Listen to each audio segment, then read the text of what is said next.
refugees need youth. But I'll start out with a little bit of Friendship Ambassadors. First and foremost, has anyone familiar with Friendship Ambassadors? Great. How about our youth assembly? Because that's what most know us of late. Well, the history of the FAF is pretty interesting. I joined the organization about 6 months ago, and so a year ago I wasn't even familiar with the organization.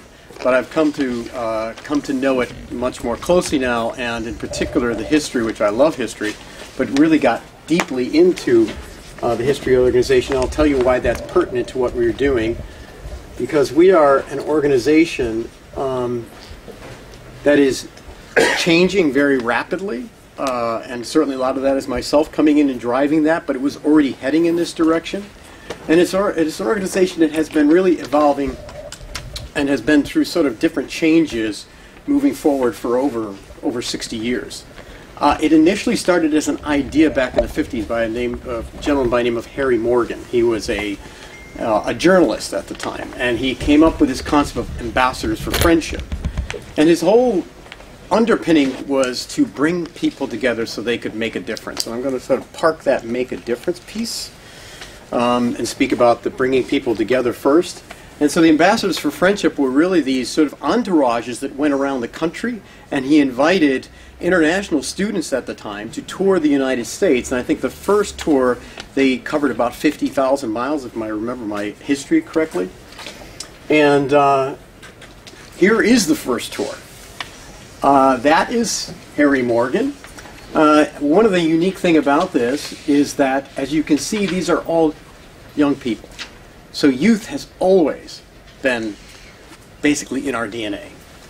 Morgan was about, initially I think late 19 when he came up with the idea, but he's in college here at Macalester College. And you may not know any of these other people, or perhaps you do. This gentleman here, does anybody recognize that gentleman? Kofi Annan. So Kofi was part of the first tour that went around the U.S. In this car here, and Kofi and actually Harry Morgan were friends throughout life. So an interesting piece of history, but the organization has touched the lives of thousands of people. And so they continue to do this, bringing people together. That was what it was all about. And in the 70s, started to evolve to another stage. Musical choirs. So why musical choirs? Well, Morgan was, as I said, a journalist, and he was doing a lot of work behind the Iron Curtain in that time. And I won't give you the whole history, but he had an aha moment at one point in time and recognized that there was a lot of lack of communication, obviously, between East and West. And he realized how important music was, and that was the language that anyone could speak and understand. So he started to put together these tour groups. And as you can see, they became quite elaborate. And at one point in time in 1984, the height of what we were doing here at this time, we had 42 groups comprised of about 1,900 individuals traveling 13 different countries. So it was quite substantial. And it was all about engaging others through music, connecting others, and obviously a very, very positive message. And this went on through the 70s and 80s into the 90s. And then most recently in the 2000s, we started the Youth Assembly, which, as I said, is our flagship. Many people currently know us for the Youth Assemblies. We started them about 2004, and we held our 23rd last February. It was actually my first to experience a Youth Assembly. Has anyone been to a Youth Assembly? Yeah. Okay. An amazing event, and I've been to a lot of these types of events, but just an amazing event that we put on. So if you ever have the opportunity and you're between 16 and 28, please do join us. We're really excited because we're going to be expanding upon that, and I'll talk a little bit about that as we get into the presentation a little bit more. But yes, about 1,000 individuals attend each one of these. We hold them in February and in April, and up to the 23rd, which was in February, they were in New York.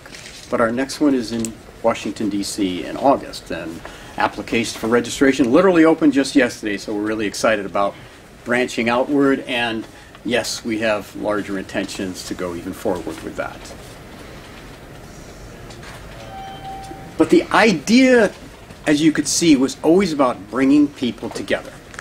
So whether it was the Ambassadors for Friendship, the musical choirs, and now the youth assemblies, bringing people together so they could make a difference. But the key is the difference. And that is what is changing now for us as an organization, and that is our next stage of evolution, if you want to call it, in the organization. We are shifting our focus heavily towards action and impact. And how are we going to do that? Well, we've developed what we call our theory of change. If I bring people together and I educate them and help them develop and move them towards a path and try to facilitate impact, I will make a difference. And so we're very focused on this. We are just launching this now in the last couple of months. But everything that we do, and obviously supported by a very strong and enduring organization, everything we do going forward will start with this. So let me talk a little bit about our theory of change. As you can see, it has 3 pillars. Connecting and engaging. So we'll always bring people together. We know the power of the human relationship and bringing people together. But connecting people isn't going to get it done. Just bringing people together isn't going to get it done. And we got that message loud and clear by our Friendship Ambassador youth community. Through our youth assemblies. They were growing and growing and growing, and our youth were telling us, these are wonderful events. I'm getting inspiration. I'm connecting with other young people around the world. I love the content, but I want to do something. I want to make an impact. And that is where we are now shifting our focus. We started that shift, let's say, last August. We initiated a new program within the Youth Assembly called the Impact Challenges, and Yumna will talk a little bit about how much they have grown. How many applications do we have last Youth Assembly for that? 300. About 300 people applied to be part of the Impact Challenge. We put that out to anyone who comes to the Youth Assembly, and so that's almost 30% of those that came.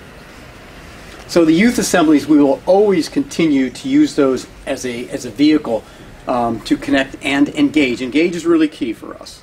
So just connecting and bringing people together, it has to be useful, it has to be meaningful. And so we're going deeper and deeper with the youth assemblies, and I'll talk a little bit about that in terms of the content and how we're going to deliver it and what we're going to do at the youth assemblies. But one of the things about the youth assemblies is we're going to expand those. So we're looking to expand the actual size of them, larger venues, just because of demand. I mean, we're just getting so many people that want to come to these things, and we want to reach outward. Washington is our first step forward in moving from just doing these in New York. And yes, we will come back to New York, of course, and we'll never lose that connection. But we want to reach out and provide greater access. 70% of the individuals that come to our youth assemblies come from outside the U.S. And so I asked myself the question, what about those that can't come? How can I bring it closer to them? What can we do? So we're exploring new ideas, and hopefully we'll have more to say about that in the next 6 months or so. The other thing about the youth assemblies that we're doing is, and we're starting this particular one, is we're going to build them more. So we have sessions that you come to, and they're very powerful sessions. They're on environment, poverty, inequality. But what we're going to do is really focus these sessions and make them more of a journey. So we are creating tracks in these sessions around 4 focus areas. I'll talk about those in a little bit. And then the other aspect of the youth assemblies is we are launching the first time introducing what we call our Global Development Leadership Series. And so an individual can sign up for one of these. These are much more in-depth journey, and they start in DC. You spend 2 days in DC. There's a nice content that we start you out with where you're going to have objectives, and then you then go to the conference. And if you'd like to, we'll even take you up to New York. There are another 2 days in New York. It really is up to the individual, but we're really trying to guide the learning and provide paths for learning. Friendship Ambassador World Youth Community Platform. So this is something that is currently in concept, and I'd like to think we'll start developing in the next 6 months. But at the end of the day, to bring people together, You can connect them in a place and a time and an event like the Youth Assembly, no question about it, but then what? What happens after? And with the technology that we have before us, we can do this 365, 24/7. So we're looking at a platform by which we can connect individuals. And there'll be a lot of content on that platform. It's not just going to be a networking platform. There'll be a lot of thoughtful pieces to this. Education, obviously, and always will incorporate every aspect of our theory of change within this platform. So I like to think of it as a very goal-driven platform, not just a place for people to come. Our next pillar, educate and develop. So I'm an educator. I got into education about 15 years ago after a long career in the telecommunications sector. That's a whole nother story to itself in that journey. Very purpose-driven individual, and I made a choice, a life's choice, to get into education. So education is very important to me, but it's not just about myself and the importance to me. We all know the importance of education and development. And so we want to provide learning opportunities for our community. And so I call that the FA learning community, something that is ongoing always. And one thing we're looking at doing is, okay, great. We're not content developers, all right? We're not experts on climate. We're not experts on peace and security. But we know and can connect with those that are. So we're looking to partner with organizations that can help deliver these webinars, resources, these kind of things. And we will also do some ourselves. So this is what this new Better World Learning Framework is about. Let me tell you how that comes about. It's a bit of a passion of mine. So I worked for organizations, and many of you know organizations that focus on, we want to make the world a better place, okay? And I was presenting on this, and someone raised their hand and said, what is a better world? And I thought, wow, that is a very big question. And we need to talk about that. We need to identify that. For me, it's one that's free of war, no oppression, a sustainable environment. And so to achieve a better world, you have to first know where you're going, but then also it takes people.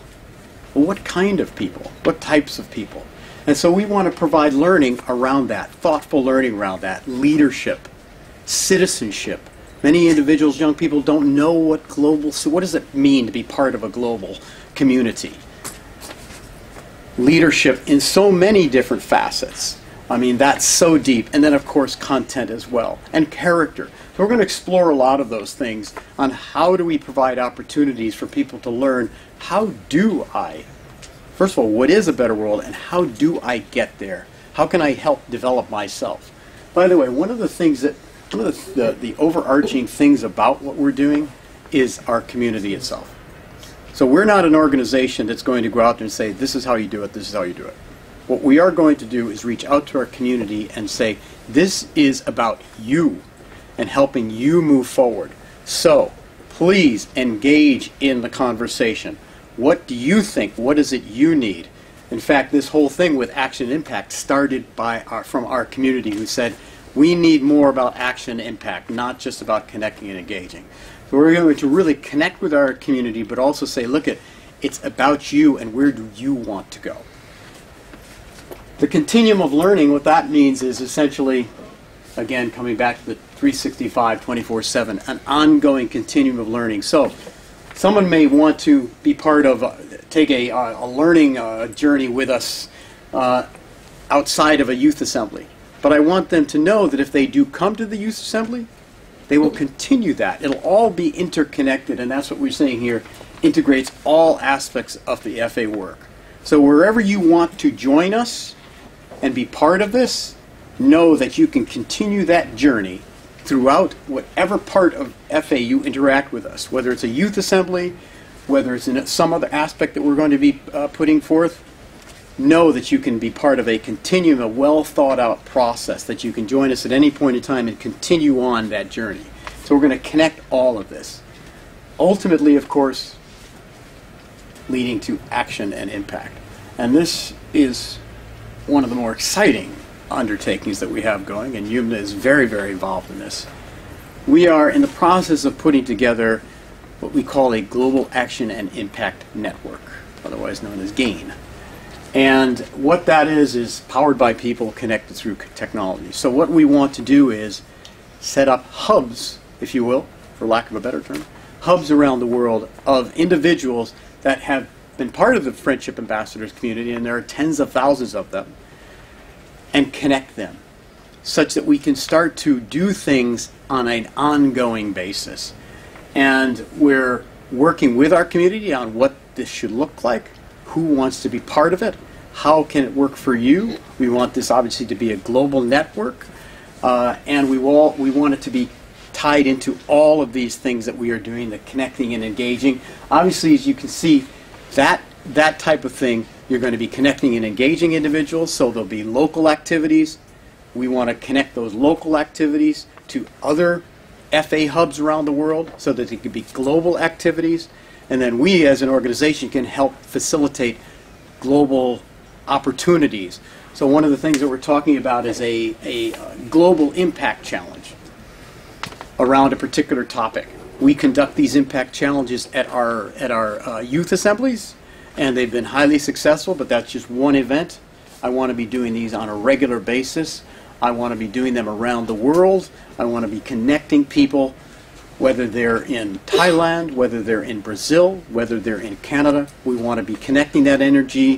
One of the things we learn at the youth assemblies is that someone has a great idea and they say, I just don't know where to go with it. Well, you know what? That person over there in that country did the same thing or very similar. Let's connect you.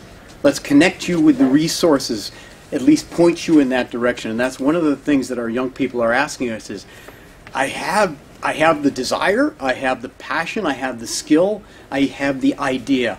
I just don't know where to go. And so we're going to try to facilitate that any way we possibly can to really engage into action and impact. And that word impact is really, really important. So impact alone without being quantifiable, and that's one of the things we're going to try to understand and try to define is how do we make it measurable? What can we do to make it quantifiable so that we can say that this was the end result? So for me, it's all about focus. And for us, it's all about focus, yeah. So you have the 17 SDG goals. And we are very, very focused on working and doing what we can to move those forward.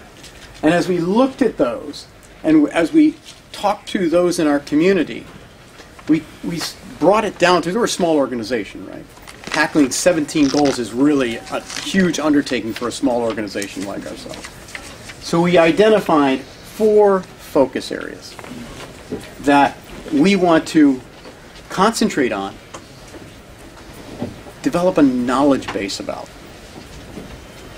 Each one of these you can spend, as you all know, a lifetime on. And so we want to look at each one of those and provide learning resources, opportunities, guidance. But one of the things that we are working on now is, again, everything is about action and impact, is establishing objectives for each one of those as an organization. So we're now in a conversation about, all right, great, climate, environment. We could list 50 things to do there, just all of us here. We want to put 1 or 2 as an organization, say, what do we want to focus on? Now, ideally, I'd like to get that from our community, but all of that is not set up. But over time, I'm hoping that we'll get that information from our community so that we all agree these are the objectives as a community that we want to focus on. And then everything we do, whether it's education and development, connecting and engaging, action impact, is around those objectives. The other aspect about these 4 focus areas, which for me is not talked about enough. This area in here. All of these focus areas interconnect and have interdependencies. How do technology, climate change, peace and security impact human development? What is the impact of climate change on peace and security? When we want to ask ourselves those questions, We want to go deeper in that. We want to be knowledgeable about that, that you can't just focus on one thing and not think about the other impacts they could have, positive or negative. But I don't think there's enough conversation about that. And if you're familiar with Venn diagrams, this one doesn't do it. I did this. I had to sit down one afternoon and I said, wait a second, not all the areas are covered because they overlap. So we're looking for another creative way, another style of Venn, which really shows the different interconnections between not just two, but three. So a lot of work that obviously has to be done there, but I think that that's a conversation that we're going to really try to push on what is the impact of each one of these areas on the other. And just coming back really quickly to technology, because everyone sort of looks at technology and says, oh yeah, technology, that's the answer to everything. Okay, I think it's going to bring some really good things. But there's another piece of the conversation that's not happening enough, is that what are the negative impacts? What are the challenges that we need to be aware of with technology? Some of it's wonderful, but it's not always wonderful. And we need to, with AI and all of these things that are coming, these are large topics that even those that are developing them aren't certain about, well, what the future could be. We need to ask those questions. We need to continually challenge ourselves. So this is our theory of change. We are developing this. We're fine-tuning it, as you can see. I'll be interested in your thoughts on it. But I'm going to turn it over to Yumna Khan, who's going to talk about some of the things we are specifically doing with youth and how this connects. Thank you. All right. So talking more about our approach as Friendship Ambassadors Foundation, much of it is informed by youth, and a lot of the work that we're doing is being created by youth, such as myself as an example in the organization, and it's for youth. So that is really the approach that we take in creating our programs and whatever initiatives that we hire. Okay, in whatever initiatives that we're able to create and really bring to the youth community globally. So one of the things that we have been doing is encouraging and recognizing outstanding work that our youth are doing. And that is through rewarding their work. Many of the youth who are participating in the youth assemblies are already doing really great initiatives and incredible projects across the globe. Some examples that I can give, for example, they have a very amazing global perspective, are committed and actively contributing to the SDGs. They are working in between and across various sectors. Most recently, we awarded a 17-year-old innovator from the United Arab Emirates, and Fatma Al-Kabi. She made 12 inventions, and one of which provided education to children who are not able to go to school because they have a sickness or some sort of issue which prevents them from attending school physically. So that is something that's the type of young person that we're recognizing and encouraging the work of. Another example is Favor Ori. He's created an organization called Fave Code in Nigeria, and he's educated over 5,000 young individuals in the area of artificial intelligence, data science, and he's expanding his work with IBM currently. So that is the type of young people that we're engaged with and we're very happy to have as part of our networks. Another area of work that we focus on is the leadership program called Ambassadors Program at FAF. And that is really cultivating leaders who have a shared vision of leadership, who can collaborate and connect other young people to opportunities, as well as spreading awareness about issues that matter to them in their communities. So we actually have one ambassador who's attending this event with us today. So Reba, if you can stand up for us and say a few words about your experience as an ambassador. Hi, I'm Reba. I'm one of the ambassadors for the Youth Assembly. I brought a delegation for the 23rd Youth Assembly, which was my first time. And being tasked with a role as ambassador kind of empowers you and also helps you empower your own community that you're in. Because for the first time you're given kind of a role where people can actually listen to you, and the youth around your community can also be motivated to try and come to such events.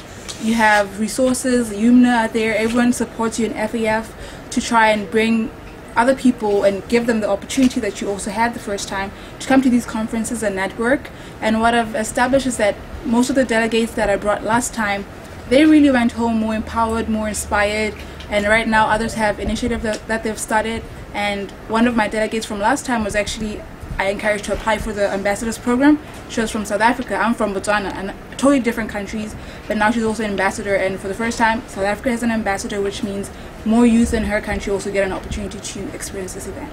So it's like a chain of, it just kind of catapults itself, and consequentially a lot of people get these opportunities. It's just like a wildfire.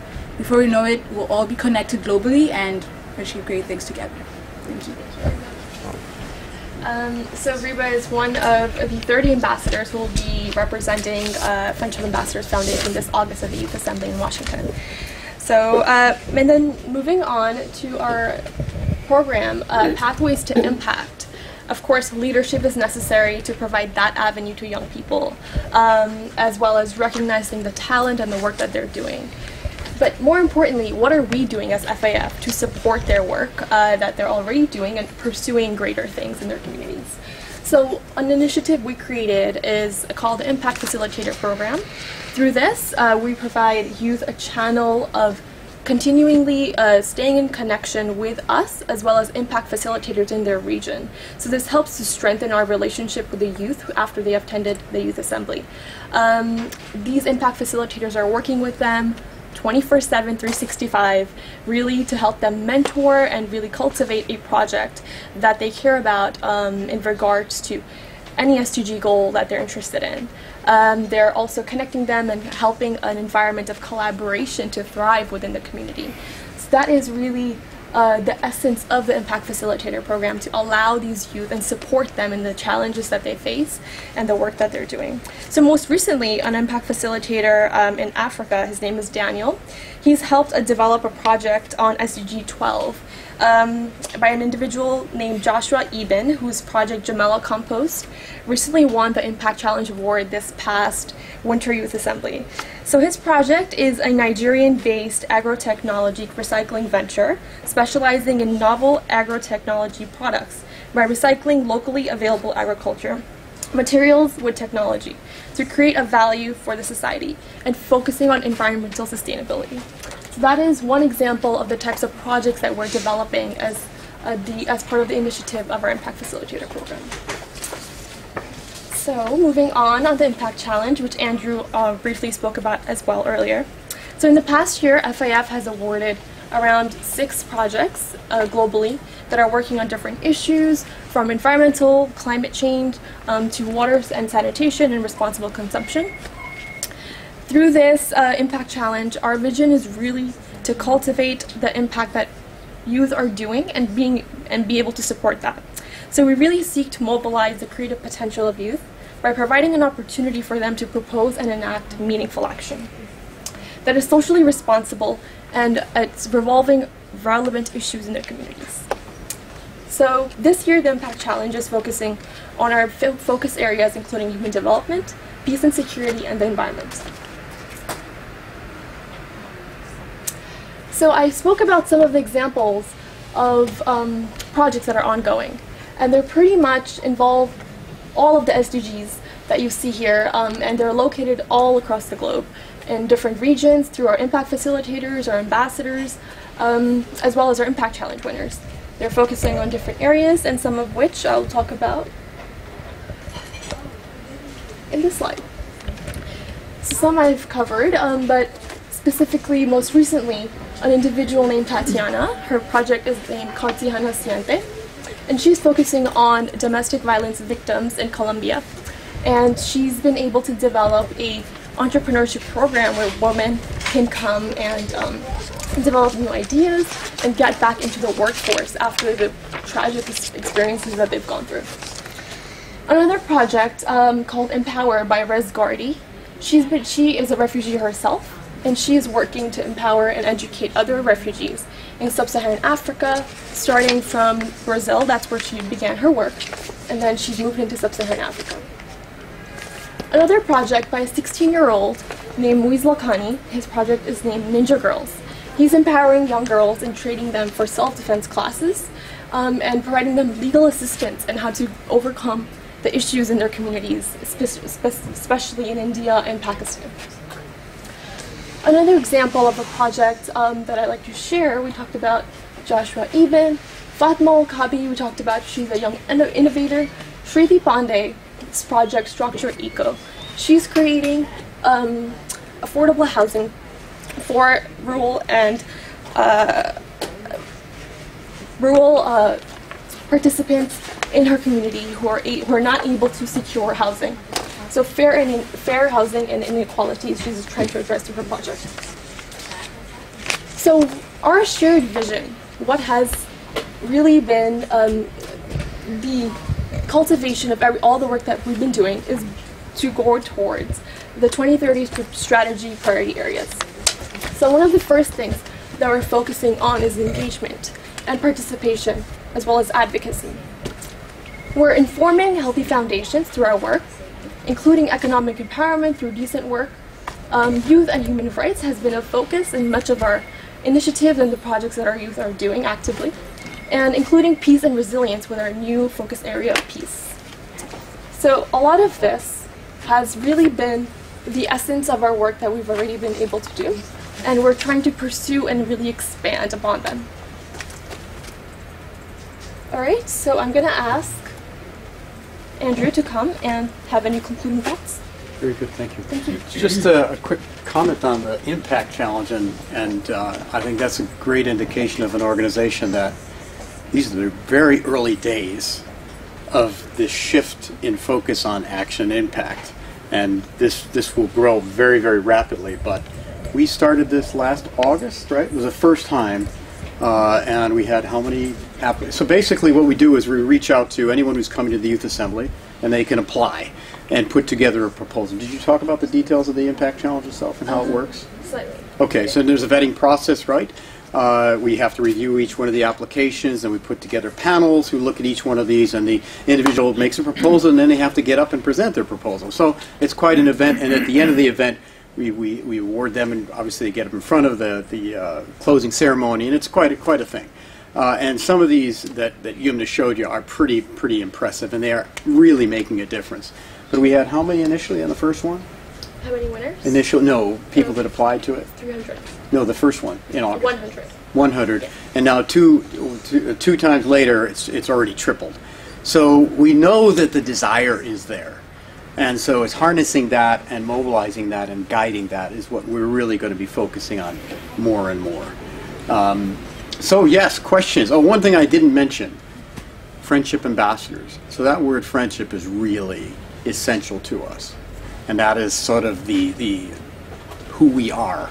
And we'll be exploring that deeper, the importance of that. The founder didn't call it friendship ambassadors just because. There was a reason. And in this world that is getting closer and closer, friendship, and if you've ever gone deeply into the word friendship, and this goes back philosophically 2,000 plus years, friendship is a very, very important thing and something that is sorely needed in this world. So that's something that's always infused in everything that we do. Questions? First of all, I'd like to congratulate you. This is something that's really very important. Youth are our future, of course, and we have so many problems in the world that the youth have not seen yet or lived yet, and they can focus on them and see them from outside and work with them. I see 3 steps to this project. The first step is done unbelievably well by bringing these kids from all over the world and doing your education process and getting them ready to be leaders or impact makers in their countries. The second step that you're doing is taking some people that will come up with ideas and you're reviewing these ideas and trying to help them implement them. What I see missing here, because it's a global friendship, I see really what I would see conventions or a week in different countries in the world where whoever wants to come, these hundreds of kids, because here we're looking at impacting, you know, we're seeing 5, 6, 10, 15 projects coming in. But how about the hundreds of youth that don't know what to do? They got the education, they came here, they're ready to go, they're ready to work, and, you know, they don't have the idea or they don't have the possibility to come with an idea. You know, I see like a convention happening 1 year in Africa, 1 year in the Middle East, 1 year in South America, where whoever wants to come can come in, and it will be a week of really impact makers. You know, these kids will be leaders, and how do I see it happening? With an association, with a local, let's say if it's an environment or health or women's programs within the country, where not only kids will be involved, you know, people that are impact leaders, you know, impact makers and leaders within the country will be the ones preparing a 1 week on-site, 1 week work for these kids, where they can see, where they can implement what they've learned, when they can go home and say, I made a difference. And I think that, you know, and the friendship, because we're looking at these people to meet each other, to work together on a project, and be around the world together. So this is my suggestion, you know. And so thank you for that. That was really good.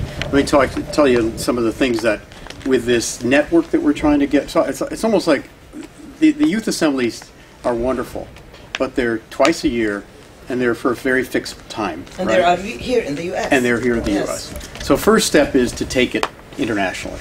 Absolutely. And I'm international, and so my heart lies there, but it's not about me. It's about those out there that want to come to this that can't come. So we do need to go international, and we know that, and we're already in that conversation.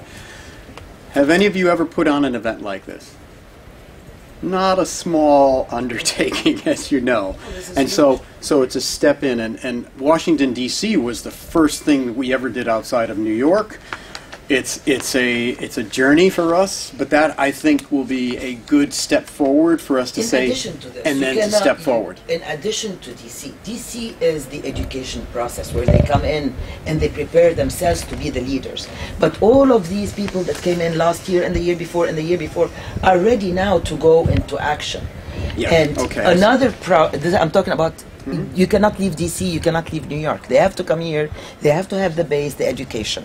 And then have a program where they're on the ground, where they're talking to women, where they're making a difference, where they're going into action, implementing what they learned.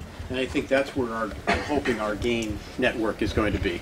That there'll be a place that they can go back to, a group that they can go back to and say, hey, I went to the Youth Assembly, I learned this, I've got this, I want to do something, and they engage their group, or the group itself actually they're like a representative from that You group. have to give them a platform. Yes, Yeah, absolutely. I mean, if I Go can, ahead. yeah, if I can also add, we talked about the Impact Facilitator program very briefly, but that is really the idea behind it, to give youth the opportunity to work with other young people and make action and do something. Once they've just gained so much knowledge and connections during the youth assemblies, now they're going back, and many times they say, I don't know where to start. What do I do next? How do we even connect with someone who has similar interests? Yeah. So one way that we have been doing it in the past is through the Impact Facilitators. So those are located regionally, and they connect with all of the participants of the Youth Assembly and then help them, guide them through whatever process that they're looking into to creating their own project. And collaborating. So that is really I guess, the goal of that. And of course, it's going to expand with GAIN as we develop that project as well. This is great. Yeah. I mean, they're doing something for their own community. Yes. What I'm trying to do, because it is a friendship, a worldwide friendship, to create one project in one country where different people from other countries will come in and participate together. And build a friendship, international friendship, not only within their own community, but with other communities, and get to know each other in different cultures. That would be really the beauty of collaboration. Yes, and I'm ready to talk with you later on and different see people. if we can do something, you know. Thank you. I would just like to tag on to that because I'm totally impressed with what I heard today. And I can say here, I represent the Rotary Youth for a Better World. We have 750,000 young people around the world in 30,000 locations. I'm also the representative here to DGC for the Future We Want, Model UNs. And we bring together, for example, last month, we had 1,700 kids from 130 countries that spent almost a week brainstorming ideas to solve these problems. And a couple of months before that was Bangkok. This month it's in Geneva. And we're doing these all around the world. What I find with what you're doing here, I just am thinking, oh, how can we support that? How can we help what you're doing? Because there are many efforts like this around the world. And because we're not working together as closely as we could be, we miss tons of opportunities.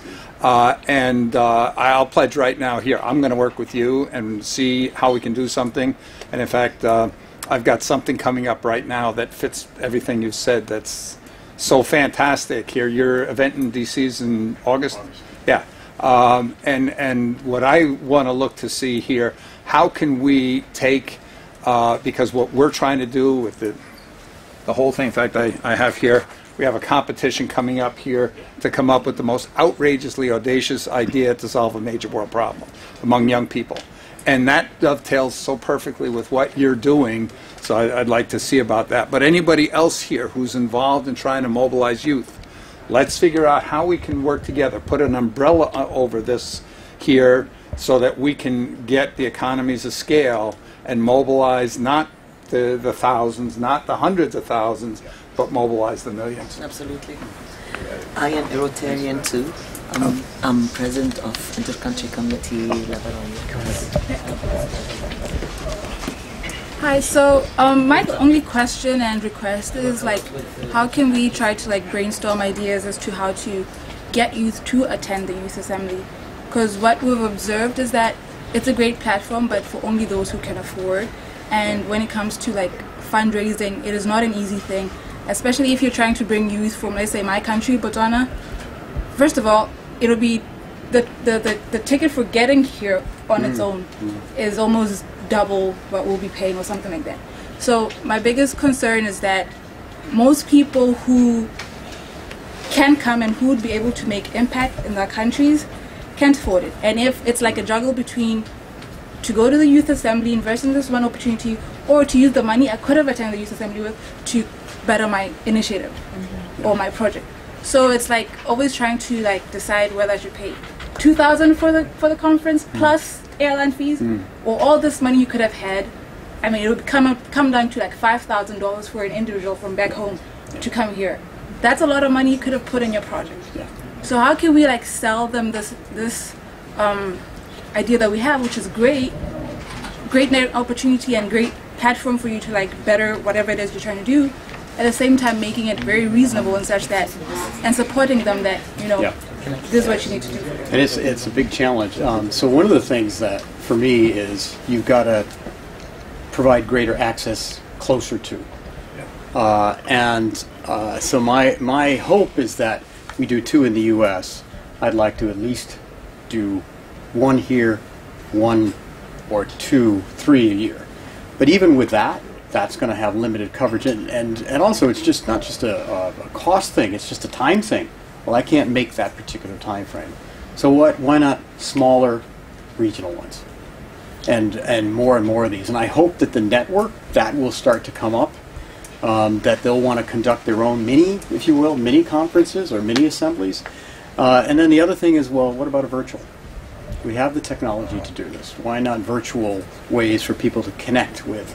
And because, you know, when I went to the assembly, I purposefully, and it was one of the best parts about it, immersed myself in the assembly. I tried to get to every session to kind of get a sense for it, but also in the hallways just stood out there and talked with the attendees and the delegates and the young people and asking them, you know, about their journey there. And to your point, some of the ways they got to New York was just phenomenal. First time they've been out of their country, meeting people from other countries never had been before. So it was inspiring. It was definitely moving to hear that, but it was also just unbelievable how they found the way to do it, resources and whatnot. And so, yeah, that's very, very much on our minds, is providing greater access. One, keeping the costs down. We're looking at fundraising ourselves as well as an avenue, and we're going to see that ramp up pretty soon. We have a campaign that's going to get underway, I hope, within a month to do just that. But I hear you, and that's definitely something that's very much on our agenda. You had a question? Good afternoon. My name is Olide from Nigeria. Basically, actually, she has already captured, because one of the major problems we always have is access to get here, visa, money, everything like that. But the bottom line here is that my question was, how do you manage do you have alumni database of people that pass through the youth assembly? Because one of the things is that when we all go back to our country, that's the end. We share cards, we share everything. Even though I've been doing something before I come for the particular program, how am I going to have that? There's a difference between alumni and people that just went back home. Alumni database is something like, okay, I've passed through this thing for the past 5 years. How can I bring something on board to support all other young people that will be coming for that meeting? So is there any, because I don't know when it has started, I just knew about it some months ago. Yes, so you're touching upon a subject that's very much near to my interest. Alumni database that it was one of the first questions that will I actually asked. also help somebody that is looking for funding. If we are raising funding, alumni can say, okay, fine. Yeah. I've been able to benefit from this, then I can support you by giving you such amount of money.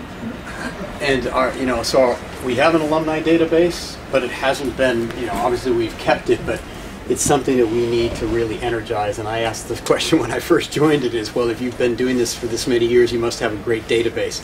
I was hoping that it was going to be more powerful. And also, that's the database from the youth assemblies. Yeah. We've been doing this for 60 plus years. And so we have a lot of individuals that are out there that would probably love to be mentors or just guide. So we're going to try to engage that. That is definitely part of our strategy, no question about it. But you might want to talk about the ambassadors, and because many of them are alumni, and how that works for us. Yeah, ambassadors are really youth who attended the youth assembly and now are alumni officially, and they've been selected through a whole process to represent their community and FAF. And as Reba was also mentioning, her experience as an ambassador. So they're able to share their experiences, whatever the process of applying, the visa, any assistance with the visa, as well as any resources that they may have that leads to financial support for the individual wanting to apply. So those are the types of things ambassadors are actively working on. Of course, 30 ambassadors globally does not cover all of the countries, and that is a small number, and that is where the alumni and the power of the alumni comes in, and expanding that network of people who'd be able to provide that type of mentorship and assistance to individuals wanting to attend.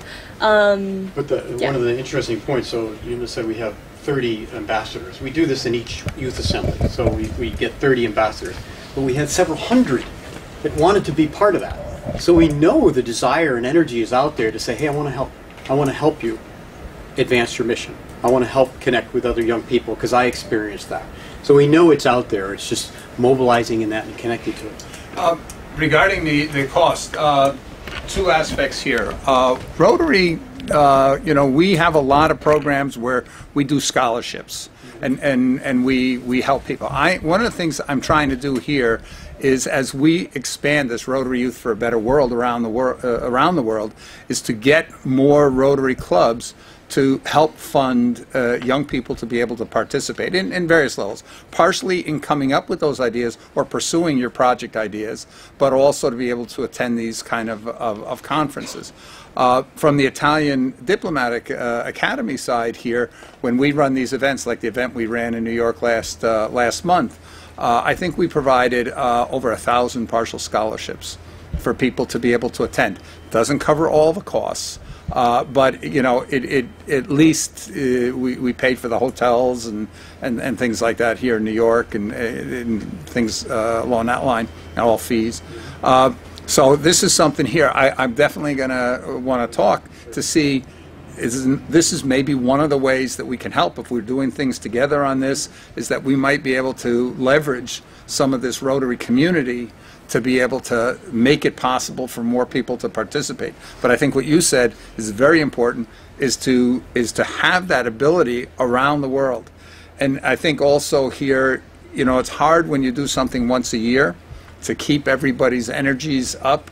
So there has to be ways to be able to enable young people to get involved more frequently than you know, maybe you do the big event, the big awards ceremonies and things like this on an annual basis, but having something that happens on a more frequent basis locally nearby, so that people can get engaged, and then those whose ideas, when they reach that stage, are able to go on up to higher levels. I just want to continue with what Bill was saying. There are about 1.4 million Rotarians around the world in 220 countries. So what I'm talking about is not only to look at Rotary clubs in the area or in the US, but to look at Rotary clubs within their own countries. Yeah. Let's say someone is coming from Nigeria, let's say. There are probably, I would say, maybe 50 clubs. 1,000. In Nigeria? 1,000. There's 1,000 clubs in Nigeria? Yeah. Oh, it's the biggest country in Africa. 1,100,000 and how much? How many? 100? 180 million. So they have 1,000 clubs in Nigeria. So if we can do something with these Rotary clubs around the world, you know, to sponsor, to help, you know, the youth come in, you know, so each country will be responsible, let's say, for 5 youth coming in to Washington, you know, to the assembly in Washington, and, you know, help them take these courses and help them with everything else. I think this connection is extremely precious to everyone around the world. Excuse me. My name is Teddy. I'm a director of Tripinska in New York and in Nigeria. Like what Olympic there was just saying, a lot of youth in Nigeria you'd like to get involved, but they need some support. Because every year I host International Youth Day in Nigeria to encourage them so that they can be part of decision-making processes. They just need somebody that will uplift them, that will support them. That's all they need. And secondly, they don't really issue visa to them. I don't know why. That's a big problem. It's a big problem. I think one of the things on the support is that there's a lot of support out there, but young people don't know where to go. Yeah. And so what we'll do in our way is to identify places and help facilitate that, and provide resources and places for them that they may not be aware of. I know how often that happened at the last youth assembly, where a young person would come up to you and say, you know, have this and I want to do this, but I don't know where to go with it. And so we want to have those, at least some of those answers. Yes, please. Okay, so I'd like to add as well that so for support, I think the best thing is to have like representative in each of those countries. I understand that you have ambassadors, but having 30 ambassadors for how many countries that are coming to the Youth Assembly, it's really small. So, for example, if you have like a representative in Nigeria, the representative can connect the Rotary clubs or whoever it is that wants to sponsor the youth, and can identify the youth that are willing and, you know, deserve to come, and can assist them through all the process of coming. So I think that's an issue, that's an area you should look into, like getting representatives in countries that you feel like have the highest number from your database of participants, and yeah, we can move on from there. So I think it's now getting to the Nigerian discussion. I'm sorry to say that. One of what she just said is that for me, sir, you're from Nigeria, right? I don't think visa is a problem. I just think it's the way, because I can give you the most genuine invitation, and you go to the interview, and you can't defend yourself. I think one of the best things that we can do, that's the first thing we can do. When you mention support, people need support from Nigeria. I can tell you that the people that have the money are not the people that want to do what? Want to do this. But the people that doesn't have the money, they are the people that want to come for this kind of program. So connecting them to people that will support them will also be very hard, because if that person doesn't have a genuine, product. Like for example, if you are not doing something on ground, nobody will support you. So if you are connecting somebody to somebody that can sponsor them to go for a conference, that person will think like, why do I want to give you my money? What have you been doing? That's why I said the word volunteerism is very powerful. If you have been doing those, if you have a database or a record of your volunteering experience, you'll be able to get those kind of support. So every one of us sitting down here now, everybody have a visa on their passport before they'll be able to get here. So one or two ways, you have something that makes them to be convinced that yes, you need to go to the US for a conference. So I just feel like it's in two ways. The way you even approach the person that interview you for visa is another thing. Then the second one is that if I want to give you my money, I want to know what you have been doing. It's not that I'm sponsoring a kid of 10 or 5 years old. I will know, yes, that is just so. I think it's something that, and another thing again is your selection process should not go along with background check to know the kind of people you are bringing in, to know what they want to do. With that, you'll be able to even have strong support for such person. So that's what my one tip I'd like to add for students, this really applies for a lot of our youth delegates that attend the youth assemblies are somehow connected to or being funded partially or fully by their university. And that is one area, one resource really that youth rely on and is actually helpful for many people.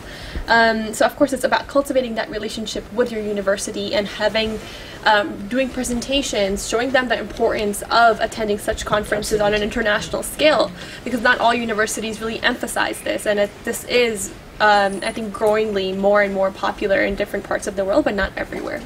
So that's why it comes to the ambassadors or other people that work with us who are able to spread awareness and talk about these things at the local level and spread more, I guess, really get more people's attention. I have a question, maybe, / comment.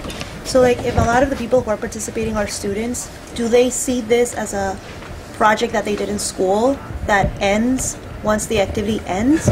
Or like a lot of these projects, something that gets extended, so like if it's a mentorship program, a project that will like last maybe a year or more to actually implement things and actually, you know, like generate impact as the SGEs are trying to do. Go ahead, you answer it, and then currently, and then I'll tell you some of the things that But that's like my question, because maybe I'm not like aware. Yeah, actually their majority are not students. It's actually really nicely divided. So there are students and then there are working professionals.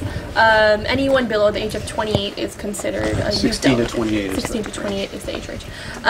In terms of the actual work that they'd be able to do after and the projects that they're working on. So the students, of course, many times, so we're receiving delegates who are coming from high school level and they just want to really learn what they can do to get involved. And then we have people coming in that already have organizations that are actively working and are CEOs of companies and organizations locally.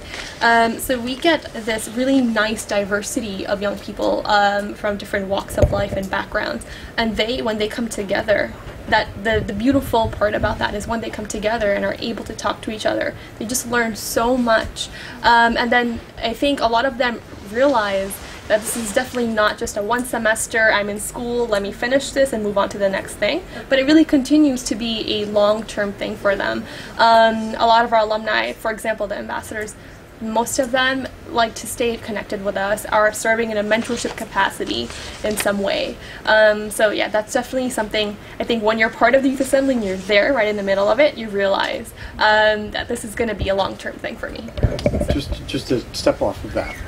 So I come from the education, that's a background in primary and secondary.